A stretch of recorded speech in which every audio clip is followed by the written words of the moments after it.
Sir जी, बेंगलोर में एक virus detect हुआ है HMPV करके। वो वायरस क्या है और किस तरह की वायरस है, जरा जानकारी दीजिए। मैं डॉक्टर महेश पुरोहित बोरीवली पुरोहित हॉस्पिटल से एक अभी HMPV वायरस का काफ़ी सारा न्यूज़ में जिक्र चल रहा है, चर्चाएं चल रही हैं। वो एक प्रकार से एक गले का रेस्पिरेटरी वायरस है।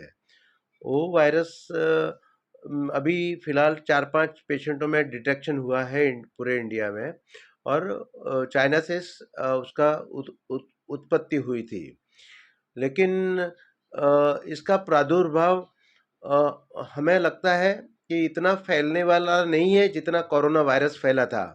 कि कोरोना वायरस की थोड़ी वैरायटी और उसके जीनोम्स अलग थे, और उसकी वजह से कोरोना वायरस पूरा दुनिया में काफ़ी सीरियसली फैला। जबकि HMPV वायरस एक प्रकार का माइल्ड वायरस है जो हमेशा हमारे बॉडी के साथ श्वास यंत्र में वगैरह अलग अलग रूप में और अलग थोड़ा थोड़ा म्यूटेशंस होते रहते हैं। लेकिन ये माइल्डर फॉर्म ऑफ वायरस है, इसलिए ज़्यादा से ज़्यादा इसकी वजह से गले में खराश रहेगी,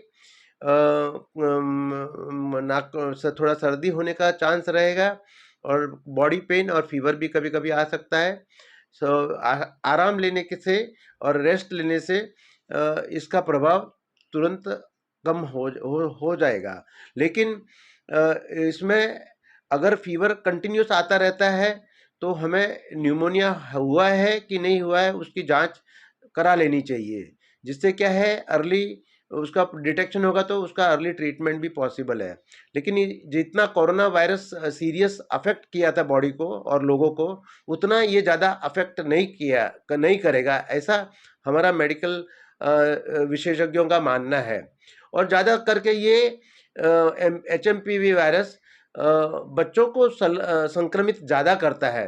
इसलिए मेरी ये सलाह है कि बच्चों को थोड़ा सा किसी भी दूषित वातावरण से या किसी के नज़दीक ले जाते हैं जब हम खांसी के लिए, या कोई बच्चे छोटा बच्चा रहता है तो उसको बड़े बुजुर्ग लोग या कोई भी उसको लाड़ प्यार करने के लिए उसके काफ़ी नज़दीक जाते हैं, तो ये वायरस उन बड़ों के द्वारा उन बच्चों में फैलने की संभावना रहती है।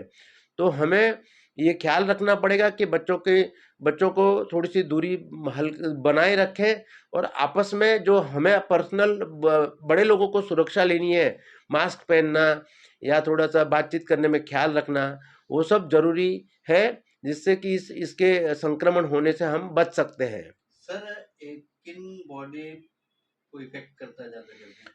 हाँ, ये एक तो फेरिंग्स को अफेक्ट करेगा, गले को, और सर्दी के नेजल म्यूकस मेम्ब्रेन को अफेक्ट करेगा, और कभी कभी ऐसा हो सकता है कि थोड़ा सा हल्का न्यूमोनिया भी पैदा करे। लेकिन इसका विरुलेंस, हम लोग विरुलेंस कहते हैं, उसकी जो शक्ति रहती है, इस वायरस की शक्ति इतनी ज़्यादा दिख नहीं रही है, इतनी प्रभावी नहीं है, इसलिए ये ज़्यादा उग्र रूप का रोग धारण नहीं करेगा। लेकिन अगर हम संयमित नहीं रहेंगे, अगर हम संभालेंगे नहीं, तो हमें ही परेशानी उसकी भुगतनी पड़ेगी, और परेशानी की वजह से ये रोग थोड़ा सा ज़्यादा न्यूमोनिया बढ़ा सकता है। किन उम्र के लोगों को ये होने की ज़्यादा संभावना है? ये हर उम्र के लोगों को हो सकता है, लेकिन बच्चों को थोड़ा सा ये देखा गया है कि ये बच्चों को ज़्यादा संक्रमित कर रहा है।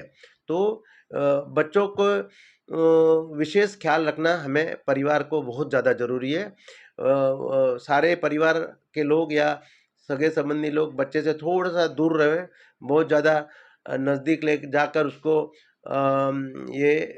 उसके चेहरे के नज़दीक न जावें बच्चे के, तो बच्चे का संक्रमण बचाया जा सकता है। लोगों में एक भय का निर्माण हो गया है, उसके लिए क्या कहेंगे? ये नैसर्गिक बात है कि जब किसी भी रोग की उत्पत्ति होती है, और हम एक कोरोना से गुजर चुके हैं, तो ये नेचुरल है कि हर इंसान उस चीज़ से भयभीत हो जाता है। लेकिन हर वायरस हमारा इंसानी जीवन वायरसों के साथ जीने के लिए ही बना है। तो हर प्रकार के वायरस आएंगे और जाएंगे, कोई वायरस उग्र रूप के वायरस रहते हैं, कोई माइल्डर फॉर्म के वायरस रहते हैं, और कोई जैसे पुराने ज़माने में 100 साल पहले चेचक के वायरस थे, तो वो चेचक, स्मॉल पॉक्स, चिकन पॉक्स, हर पोलियो वायरस, हर प्रकार के वायरस है। ये वायरसों की नए नए वायरसों की उत्पत्ति होती रहेगी, लेकिन हमें इतना इस पर्टिकुलर एचएमपीवी वायरस से इतना डरने की ज़रूरत नहीं है।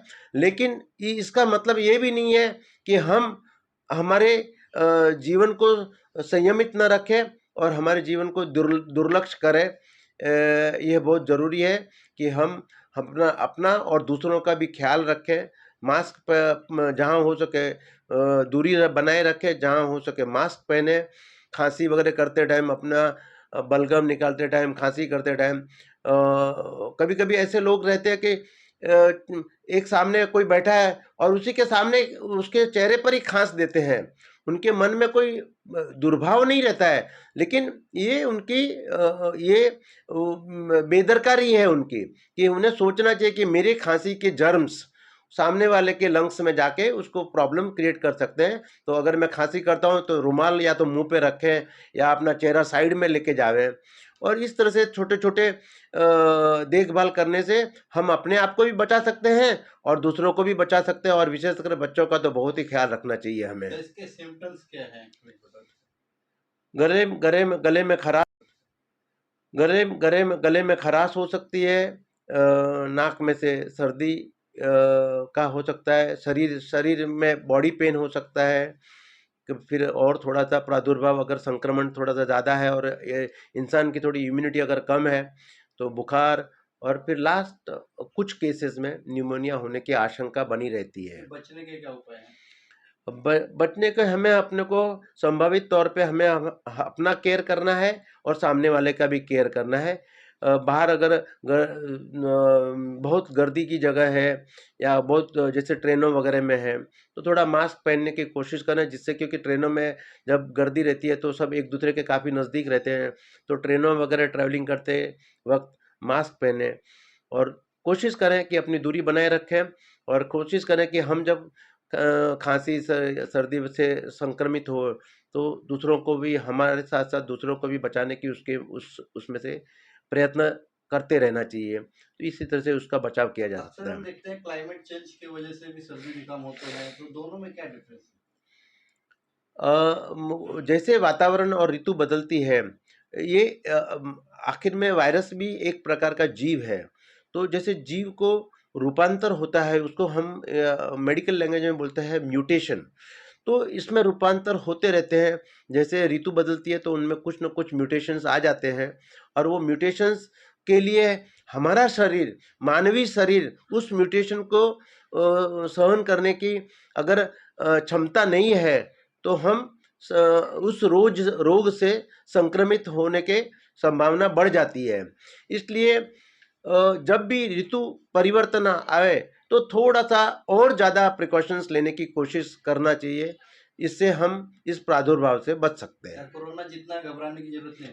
अब बिल्कुल भी कोरोना जैसा घबराने की ज़रूरत नहीं है, और लेकिन एक प्रकार का ये रेस्पिरेटरी वायरस है, तो हमें, क्योंकि ये वायरस हवा में, खांसी में, सर्दी में और फैल सकता है।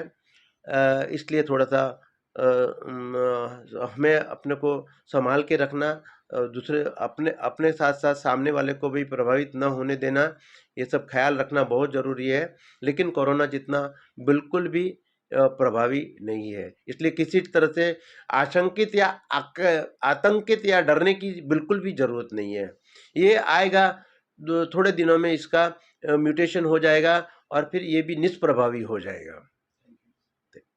धन्यवाद, बहुत बहुत धन्यवाद।